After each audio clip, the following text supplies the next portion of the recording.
Hi guys, Ashley from ashcashbudget here. If you're new to this channel, I am currently following the Dave Ramsey baby steps. I am on baby step number 2, paying off about $42,000 in debt.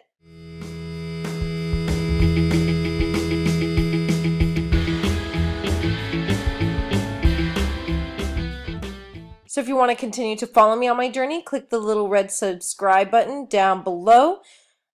I am pretty late with all my videos. I have not been feeling well the last couple of days, so I'm going to try to get caught up in the upcoming week or two. I still got to do my budget plan for January as well as my debt snowball update. But you get to see here just how much I've put towards debt this month, but you won't see the full numbers until that update. This is the December 2018 budget report. Now, I think this is the first time that I've changed something after the month that it was. I did go ahead and go back. You see, the very last thing that I pay out basically is my sinking funds. They stay there as kind of a buffer until I get my very first paycheck of the next month, just in case if anything comes through before. And usually the numbers stay the same. I don't change a budget after the month is over, but this time I had to. There will be more details in my January budget plan because I've already had some purchases before the plan is being recorded. So you'll kind of see why exactly I moved things around, and I'll show you down below what I moved around. So to start with, my pay actually was really great this month. It's not so much for January. So I try to compensate for some things, and that's why I was going to add to all my sinking funds. My first paycheck was $1,216.07, and my second one was $2,531.34, which I was super glad about. My boyfriend's half, which is our housing amount divided by 2, is $638.91. And then the side hustles I got were $225.83. So I had Instacart for $10.25 at the beginning of the month, a Capital One referral. Actually, there's 2 Capital One referrals here. They were about a week apart. It actually holds them out for a month, so I got these from November and they paid out this month in December. I love Capital One 360. I always have it linked down below, and I use it for pretty much all of my sinking funds minus my emergency fund and January fund. The next week for Instacart, I got $42.31. And then $49.25 from Instacart for the third week. And I don't think I did any for the fourth week because I had a lot of work. If you watch my vlogs, you will see just how busy I was. I got $32 for dog sitting. When I had paid off my Discover card, I had actually overpaid because their estimate of interest wasn't quite correct. So they sent me finally... Well, it got lost in the mail. I probably ripped it up because I rip up all credit card offers, so I probably thought it was a credit card offer. So I contacted them and they sent me another check, and it was $5.72 that I got reimbursed for the overpayment. And then when I went to cash in my change, you'll see that on my last cash stuffing envelope video, I made $46.30 from the change that I saved since I think I started saving in March of 2018. All of those side hustles equals $225.83. And essentially, basically all of this went to my debt. And if we scroll down, I think I've talked to you about these, Angel Tree and Senior Tree. The Angel Tree is for kids at the school across the street from the church that I work at. The Senior Tree, I've been wanting to do this, and they had added some to our tree once the Angel Tree was done. It's actually done at the mall. We had to go drop it off at the mall, but they put some on our tree at the church. And when I stopped by there one day, they had one, so we did it. The Angel Tree was $27.66. Now me and my mom split the Angel Tree, so really the total cost for that was about $55 and some change. So just my portion was $27.66. And then for the Senior Tree, we did the same thing. We split it. So really the total cost for all of their gift was about $30 and some change. So split in half was $15.22. Savings. So what I was going to do, since I'm not going to be able to really add to anything next month in January, I was going to go ahead and put, I think it was $100 in car maintenance, $10 in registration. That's coming up in March. $20 in phone, and $25 in gifts. So this is all my regular sinking funds. So I was actually going to fund all of them. And I do still have that $50 I funded towards gifts because that's more than my usual amount, but it was Christmas time. I have a little bit left over, but there's birthdays coming up, so I need to have a little bit of money in there. I only have, right now it says 41, 44, but I know I spent some at the beginning of January, so that's included in that budget. So that stayed there, but I went ahead and shifted all of these after the month of December was over into medical because of that crown that I've talked to you guys about. So you'll have to watch that budget plan to see exactly what's going on with that.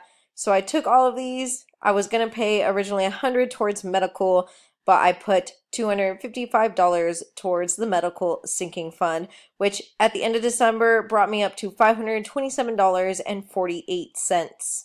So that's a good chunk of change in there, but you'll have to see what was going on with that. Housing, of course, rent has been $850. City is $90.42, electric $40.53, and cable internet $296.86. And that is definitely the last month of that. Everything should be normal with internet going forward. And then hopefully soon I can get maybe a faster internet company. So I don't know if there will be some crossover with the beginning of those bills and the end of the CenturyLink bills. We'll see. But I'm officially done with cable. So this total came out to $1,277.81, and this is what my boyfriend and I split. Down here in regular bills, these are the bills I am solely responsible for that are reoccurring. Phone, $85.93, car insurance, $100, and health insurance, $150. So $150, I put this in here so I keep myself accountable and remember. $150 actually goes back to my boyfriend because I am on his health care plan through his work. And so I take his half and minus 150, and that's how much he actually has to give me at the end of the month. In miscellaneous, I did have to get some temp checks just because I've never actually sat down to get a book of checks. It probably wouldn't be too much more expensive, but the temp checks, they print off 8 checks, and that essentially lasts me 8 months because I only ever use it for rent. So that was $5. My cash envelopes, if you watched my last cash envelope stuffing video, it was a double stuff. I had no time at all to stuff my cash envelopes from the very first paycheck of the month. I did have to get some gas through my debit card. And then everything else for the month, I actually did all at once. So once I got my second paycheck, I pulled out both paychecks cash envelopes and did a huge double stuffing. Figured since I got paid a good amount in December that I would go ahead and fund pretty much everything for the second paycheck because that's what kind of bumped me up into that range where I thought it would be okay to fund everything. I will not take out of this stuff to fund stuff in January. It was already pulled out, put in my cash envelopes. As far as I'm concerned, it's already spent. So really the only thing that I consider being able to be changed once the month is over and through is the sinking funds. Now, I normally wouldn't change them at all, but in this situation I had to. But I'm not going back and taking the cash envelopes and redepositing it into my account. If I would have known beforehand what was going to happen in January, maybe I would have cut back a little bit more and put some towards something else. So with gas, I had double stuffing would have been $200, $100 per paycheck, but I spent an extra 41 cents just because I did not want to deal with change while I was cash stuffing, and that's ended up being what I spent on the 2 times I filled up in with my debit card. If you'll see here, $25.70 and $30.71. Those were the debit card purchases. So I just left the extra 41 cents and pulled out the dollar bills to make up the difference of $200. Medical, $25 per paycheck, $50 for the month. Cats, $20 per paycheck, $40 for the month. Personal, I did $50 for the first paycheck because I wasn't sure how much I was going to get for the month and it wasn't super high when I was projecting it earlier. And then once I get the second paycheck, I put $100 for the second paycheck. So it was $150 for the month. Hair, I did not fund with the first paycheck for the same reason. All of these I did not fund with the first paycheck for the same reason. But for the second paycheck, I did. So hair was $20. clothing 10, wallet 20, groceries 40, and household 20. And finally, the debt payments. This is where maybe I could have not made this payment here, this $235. So this is my Fed loan all. This is my minimum payment that gets direct debited every month, $130, and spreads across all. I only have 6 student loans at the moment. I started with 7, but I paid one off. The $130 goes towards the 6 student loans. And then here, this $1,729.17 was actually the amount to pay off my second student loan. So now I'm just down to 5 student loans. So that's a little spoiler for you before you watch my debt snowball update. So I did put that much towards that second student loan. And then after I added to my sinking funds, because I was going to fully fund my sinking funds and I was going to fully fund my cash envelopes, I had $235.95 left over, which I was putting towards. This got put towards my third student loan. And I could have maybe saved that for what's going on in January, but it's already paid. It's already out there. So I'll just figure out what I need to figure out for January. So that put my total debt payment at $2,095.12 for the month, which is super exciting. I can't wait to go into more detail about that in my debt snowball update. But that is it. So stay tuned for the January budget plan to see what exactly is going on with that medical stuff. I'll of course put the links up above to subscribe and another video that YouTube will suggest for you guys. And I'll talk to you guys next time. Bye.